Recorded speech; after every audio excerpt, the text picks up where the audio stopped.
Hello Hoopers, and welcome back to the Hoop Trick Encyclopedia. And for today's tutorial, we're going to be going over coin flip. So if you've never seen a coin flip before, it looks a little something like this. So essentially you're just flipping or rolling the hoop across the top of the hand and then catching it.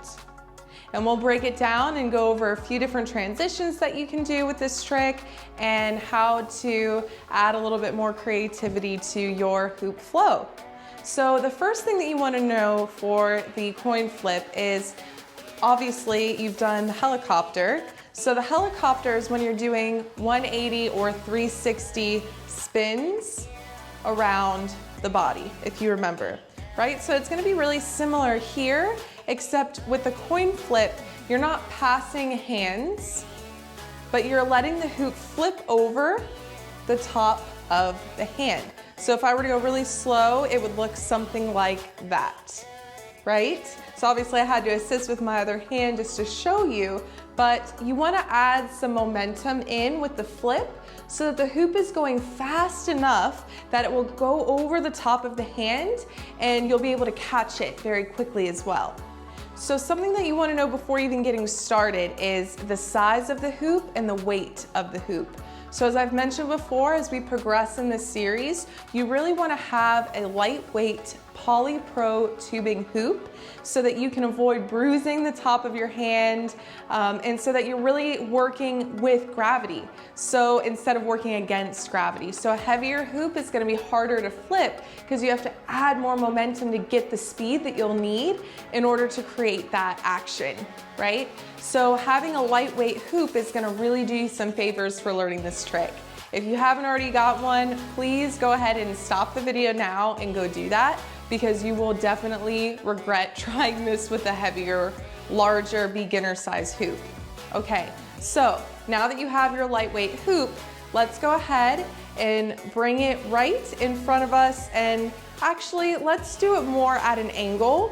So open up to the side and have the hoop lifted up a little bit higher than shoulder level. And the reason I'm telling you to do this is because now you really have a little bit of an advantage, because since gravity will pull things down, having the hoop at a little bit of a higher angle is going to help the hoop roll over the top of the hand with a little bit less momentum. So this is going to help you in the beginning to create the momentum, so that way over time as you build strength in the arm, strength in the shoulder, you'll be able to flip and make that momentum a little bit easier at, let's say, shoulder level. Okay, so lifting up a little bit higher than shoulder level, create an angle with the arm. And right now my grip is facing towards you, so it's facing away from me. And so you don't want the grip to be back behind you, you want it to be forward, knuckles pointing forward. And when you draw a little momentum, you're really drawing the hoop back in space. So it's not forward in space, but it's back in space. You can do a coin flip in the reverse direction. It's a lot harder because now you're flipping over the palm. So I wouldn't recommend doing that in the beginning. Really try to stick with this way, where the hoop is coming from behind and rolling over the top of the hand. Okay? So as you move the hoop back a couple times, create a little bit of momentum, you're gonna let go of the hoop as soon as you get that momentum. And so when you let go of the hoop, that's when it travels across the top of the hand, and then you grab it as soon as it comes within reach.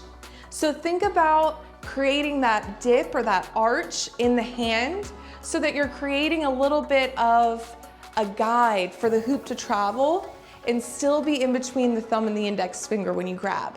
Okay, so I know that that's a lot to take in at first, and you may have to play around with this a little bit to understand what I'm talking about. But when you let the hoop travel across the hand, you really want it to still end up in between the thumb and the index finger, because that's where it's going to be most comfortable to grab. All right, so once you have a pretty good understanding of flipping it over the top of the hand high up, then try to bring it down at about shoulder level and see what I'm talking about. See the difference here, where now you have to get a little bit more momentum to build the hoop to go up and over, because now we're not at an angle, we're right parallel with the shoulder. okay? So you have to get a little bit more momentum going back, but then you can still grab it in the palm in between the thumb and the index finger, okay? So some few trick ideas that you can take with this is that you can, one, just be in a standing position, have the hoop up here. Let's say you just did an escalator.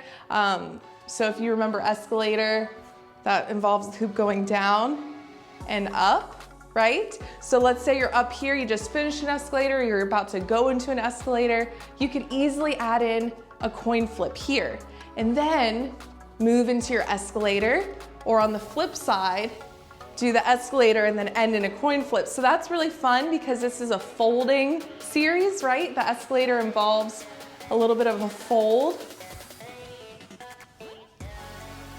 So it kind of makes sense to add those two tricks together.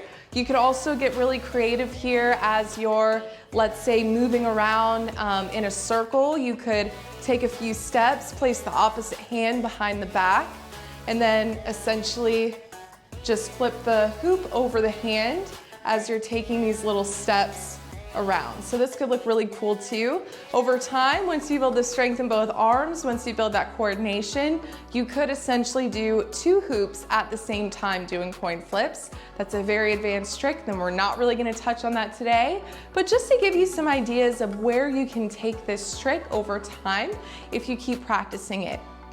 Now, coin flip is one of those tricks that can be a little frustrating because you really have to have the right timing and you have to have the hand and the hoop in the right position in order for it to make sense.